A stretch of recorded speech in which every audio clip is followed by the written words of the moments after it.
তোমরা রেস্টুরেন্টে বসে খাচ্ছ, আর এদিক দিয়ে আমি খাইলাম কি না, কোথায় থাকি না থাকি, কি করতেছি একটাবার জানতেও চাইলা না।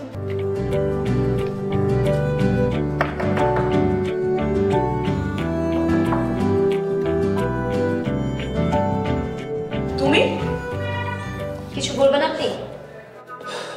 মিতু, তুমি এইভাবে কথা বলছো কেন? কিভাবে কথা বলবো তোমার সাথে? মা, আমার অপরাধ। তোমার অপরাধ কি তুমি জানো না? আপনি আমার আপুর জীবন নষ্ট করেছেন। তুমি এই কথাটা কিভাবে বলতে পারলা? আমি তো তোমাকে আমার ছোট বোনের মতো স্নেহ করি। তুমি এখান থেকে যাও তো রাশেদ, শুধু শুধু ঝামেলা করো না। ঝামেলা আমি করতেছি? আচ্ছা যাই হোক, আপনারা প্লিজ রিবাকে ডাকুন, আমি ওকে নিতে আসছি। আমাদের কথাই আপুর কথা, আপনি এখন এখান থেকে যান তো। রিবা, রিবা এদিকে আসো না। রিবা, রিবা, রিবা।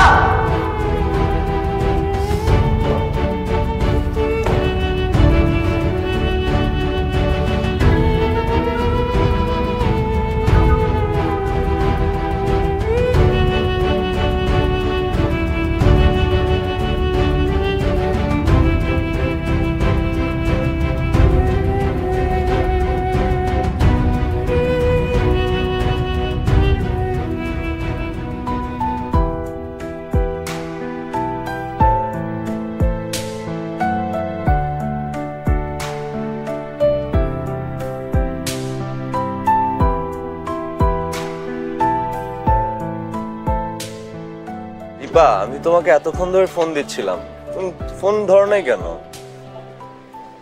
আমরা রেস্টুরেন্টে খাচ্ছিলাম, তাই ধরতে পারিনি। কি হয়েছে তোমার, এতবার কল করছিলে কেন? তোমরা রেস্টুরেন্টে বসে খাচ্ছ, আর এদিক দিয়ে আমি খাইলাম কি না, কোথায় থাকি না থাকি, কি করতেছি একটাবার জানতেও চাইলা না। আপু চলো তো। আর এই যে আপনি দেখছেন না আমাদের সাথে মেহমান আছে, এমন কেন করছেন? আপুকে জ্বালাবেন না, সরেন এখান থেকে। মেহমান আসছে তো কি হয়েছে? আমি তো বাইরের কেউ না, আমি তোমার আপুর বিয়ে করা স্বামী। আপনি কি এখন এখান থেকে যাবেন নাকি লোকজন ডেকে গণধোলাই দিব? আপু চলো তো, চলো।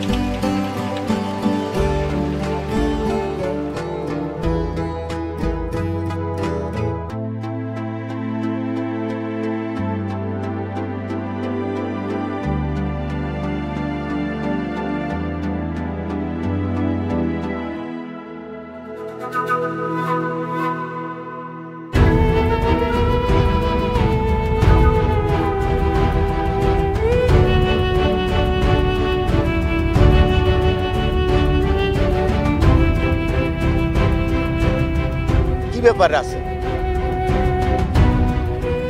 এইভাবে তুমি পার্কে শুয়ে আছো, কি হয়েছে তোমার? কই না তো, কিছু হয়নি তো।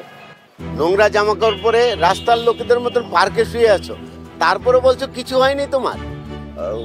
ওই কিছুদিন ধরে বন্ধুর বাসায় ছিলাম, কাল রাতে ওর বাসায় অনেক মেহমান আসছে তো, তাই রাতে বের হয়ে পার্কে শুয়ে পড়ছি। ও মাই গড, তুমি সারা রাত্র পার্কে ছিলে? জি। কি হচ্ছে এসব? তুমি একটা শিক্ষিত ছেলে, সামান্য একটা চাকরি চলে যাওয়ার কারণে তুমি পার্কে চলে আসলে? বাবা, এক রাত পার্কে থাকলেই যে ফুটপাতে চলে আসা বলে ব্যাপারটা তা না। আর এমনিতেও হতে পারে আমার ঢাকায় বাড়ি নেই, কিন্তু গ্রামে খুব সুন্দর একটা বাড়ি আছে। আপনার মেয়ে কবে যাবে আমার বাড়িতে, তার জন্য অপেক্ষা করছি। তাই বলে তুমি পার্কে থাকবে কেন? তোমার ওই বন্ধুর বাসা ছাড়া কি অন্য কারো বাসা নেই? দেখেন, চাকরি চলে যাওয়ার পর তো নিজের স্ত্রী তার স্বামীকে চিনতে পারে না, তো কারোর সাথে চলে যাওয়াটা তো আমার অনেক বড় সাহসের ব্যাপার। ঠিক আছে, চলো আমার সাথে চলো।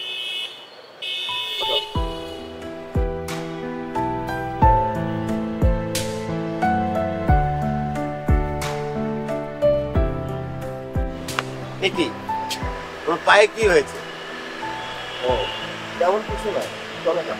ও বুঝেছি, সারা রাত পার্কে ছিলে, হয়তো পায়ে কোথাও ব্যথা করেছে। ওকে চলো।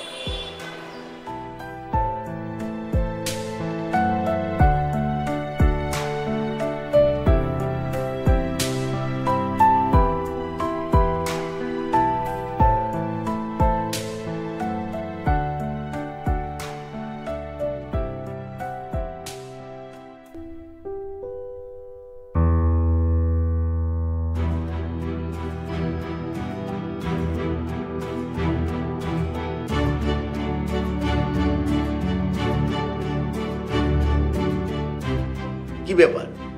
তোমরা সবাই রাগ করছো কেন? ছেলেটা সারা রাত্র পার্কে ছিল, দেখে মায়া হলো, তাই নিয়ে আসলাম। এই শহরে কত মানুষ ড্রেনের পাশে, রাস্তার পাশে, ফুটপাতে, পার্কে ঘুমায়। তুমি কি সবাইকে বাড়িতে নিয়ে আসবে নাকি? বাবা, এটা তুমি কি করলে? দেখেছো তার অবস্থা? জামা কাপড় কেমন নোংরা হয়ে আছে, গা থেকে গন্ধ আসছে। আমি বুঝতে পেরেছিলাম ও 2 দিন পর পাগল হয়ে যাবে, তাই তো ছেড়ে এসেছি। দেখে মনে হচ্ছে নেশা করে রাস্তায় পড়েছিল, দেখছো? রিপার বাবা, তুমি এই ছেলেকে এই মুহূর্তে আমাদের বাসা থেকে বের করে নিয়ে যাবো প্লিজ। আরে ময়লা কাপড় তাতে কি হয়েছে? গোসল করে নতুন জামা পরলেই তো হয়ে যাবে। নতুন জামা? নতুন জামা কোথায় পাবে? কেন, তোর জামা আছে না অনেক নতুন, সেখান থেকে একটা দিবি।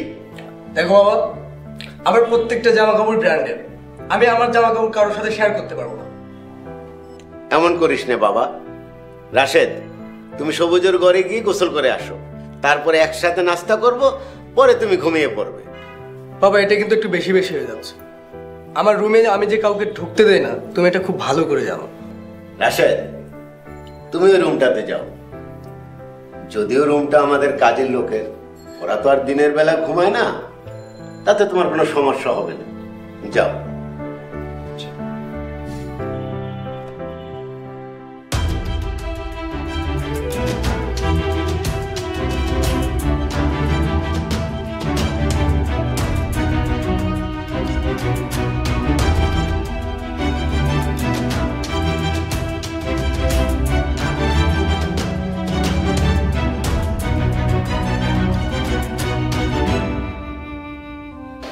তারপর কি করছেন?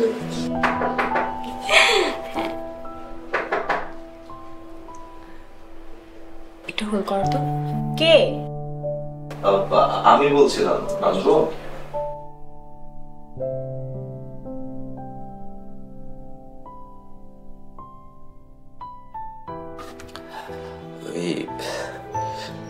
কাজের লোকদের রুমে তো ওয়াশরুম নেই, আমার একটু শাওয়ার করা দরকার ছিল। তোমার ওয়াশরুমটা কি একটু ইউজ করতে পারি আমি?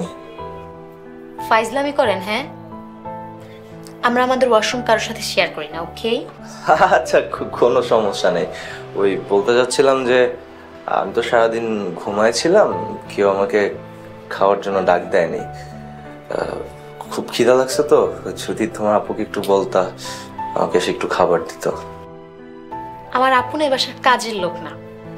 যান, আপনি নিজে গিয়ে রান্নাঘর থেকে খেয়ে নেন। হ্যাঁ, ঠিক আছে।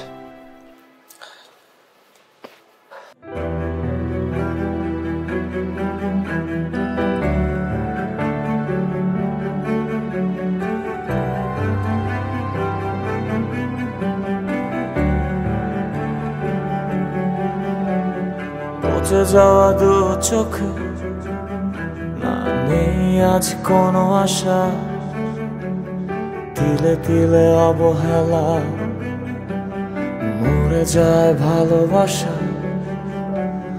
দিন শেষে রাত আসে, হয়তো ভাঙে ভুল, কখনো থাকতে সময়, কখনো হারিয়ে কুল। চোখের কাজল মুছে যাবে এই ভয়ে, কাঁদনি কখনো তুমি আমার হয়ে। চোখের কাজল মুছে যাবে এই ভয়ে।